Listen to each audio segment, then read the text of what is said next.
Përshëndetje gjithëve, unë jam Shqiptën Salijej edhe mirë se vini në tutorialin e ri. U bo këgjë një kohë që si na po sot kena vendos me bo një tutorial për dronat. Qysh prej kur e kom ble dronin, kom dash me bo këtë tutorial, po thash ma mirë ti ta testoj njëherë dronin, ti testoj lëvizje, ti testoj mënyra se qysh është me xhiru ma mirë, edhe masanaj të bëj një tutorial. Edhe tash u bo këgjë një kohë që e kom marrë dronin, besoj që i kom mbi 5 muaj, edhe kom marrë me një përfundim që me i bo dosenet që me xhiru ma mirë. E kuptoj që ditën e parë kur të marrësh një dron, nuk ja ki idenë se kam ja nis, edhe ki qef me i bo videot shumë të mira sikur në YouTube që i shen, ose dikon tjetër, po thjesht droni yt nuk po i ban çashtu. Edhe në këtë video kam mundu me i tregu disa tips ose këshilla që ti me i bon dronin tan edhe me arrit rezultate shumë të mira për video. S'pes gjosu ma shumë, po fillojna direkt me të parin. Kam i krahasu dosenin me dronin tan që është Mavic Air 2S, po përgjithësi shumica e dronave i kanë çto specifika. Tipi i parë është me xhiru D-Log. Çka është D-Log? D-Log është një picture profile që është flat. Do më thonë mënesh me arrit me kop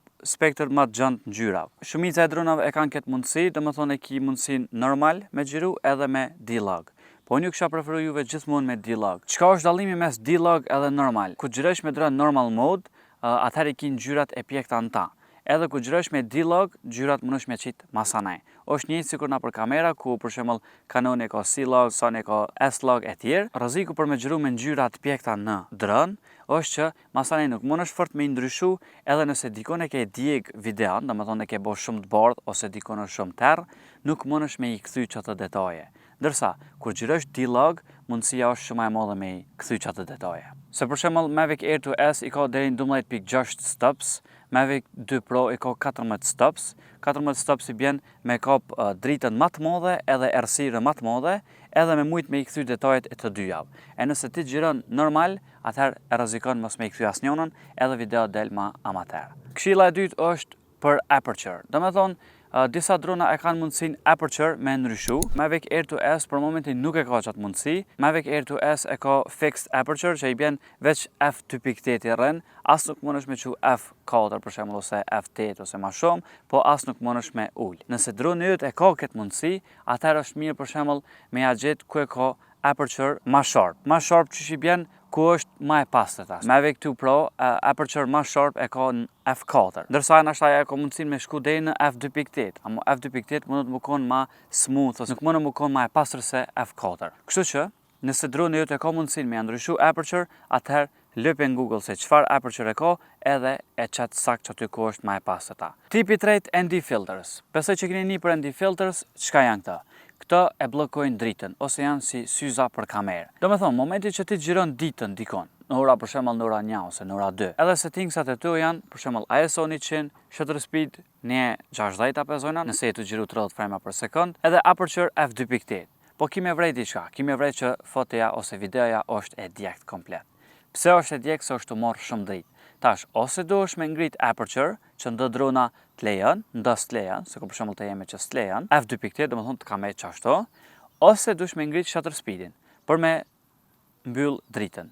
Po momentin që e ngrit shutter speedin, video ka më dol shumë e keqe edhe shumë amater, se ka më shku të bo skip frames, ose muj me thonë ka më shku të këcy video.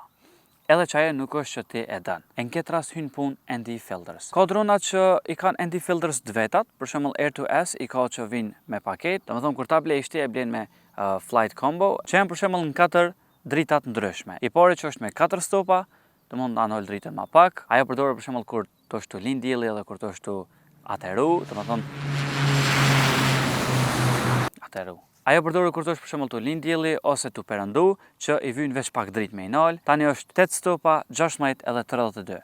Në shumë raste për shembull kur ti të xhiru në pik ditës në 12 1 2, atëherë 32 është i padiskutueshëm. Po ka edhe drona që nuk ju vinë me të vetën, domethënë mundesh me i marr prej një filme tjetër edhe me ja vendos. Mrena te pika tjetër që është frame rate. Në çfarë frame rate me xhiru? Dronat e kanë mundësinë prej 24 frame për sekond deri në 120, e ka edhe dronat që shkojnë edhe më shumë. Po cilin me përdor më së miri. 24 frame ose 25 frame për sekond mundesh me përdor kur është diçka real time. Për shembull është të fol dikush, edhe ti jetu e xhiru prej naltit, don me lidh për shembull me kamerat poshtë edhe duhesh me përshtat për shembull 24 frame ose 25 me krejt kamera tjera. Po nëse me 24 ose 25 frame për sekond xhiron diçka tjetër ndaj kerr ose diçka tuaj njek, atëherë kemi pa që ka skipping frames. Nëse shkojmë me 60 frame për sekond është e mirë, po në shumicën e rasteve është e kadalshme. Domethënë ti gjatë 60 fps që e xhiron, duhesh me kthy në 24 fps me një timeline.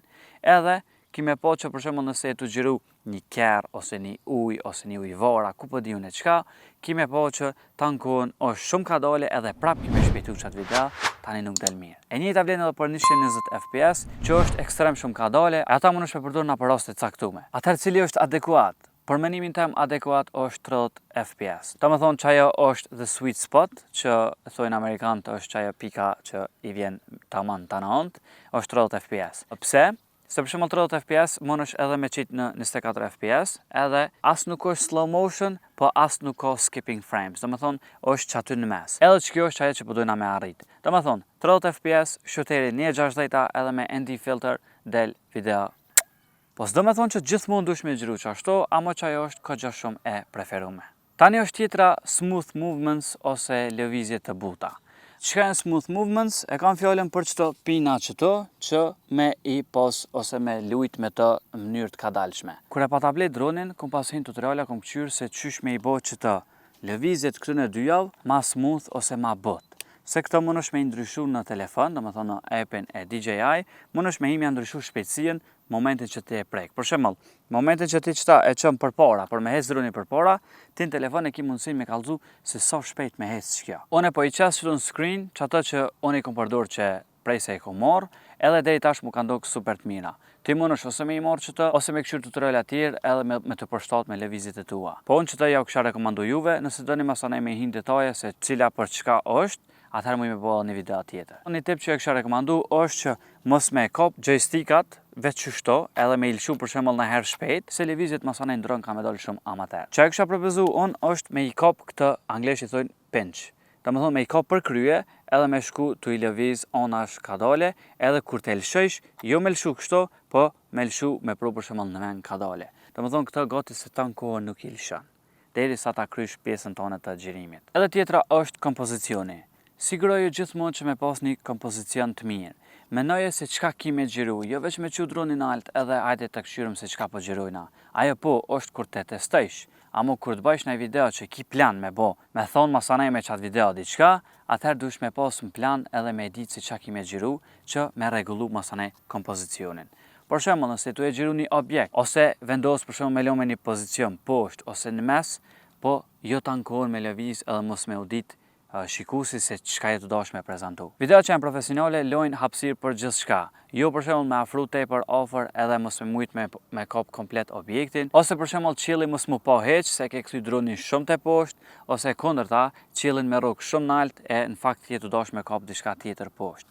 Domethënë, mundohu me i barazu, e ki mundësinë për shembull me lëshu grid lines në telefon, në app, edhe për shembull ato të orientojnë se sa po don me lën hapësirë mes qiellit, tokës edhe objektit tanë. Që është diçka që ja vlen shumë, unë grid lines i kam edhe në kamerë edhe në Dron gjithmonë. Bile në Dron i kam edhe X-in që domethënë të kallëzon ku është qendra. Nëse diçka do të me lën në qendër të pamjes ose të videos, atëherë ke mundësi me grid lines me u orientu. Ja ka nis majica me u lagë qëto se u bo shumë zet, sa do kon 35 gradë. Edhe prita kohën, qëtash është ora 6, që po besoj që është halon 28 gradë, që diçka sa shumë zet, për me arrit me bo qëtë video. Ka me bo një video tjetër për drona që ka mu bazu në lëvizje profesionale që mujna me bo me dron. Tipi tjetër është me xhiru në cine mode. Domethënë, dronat i kanë 3 mundësi: cine mode, normal mode edhe sport mode. Të treja përdoren për raste të ndryshme, po videot më të mira edhe më profesionale dalin me cine mode. Për shembull, sport mode më shumë të përdoret për momentin kur don me çu dronin me një lokacion destinum, edhe për aty të me vazhdu me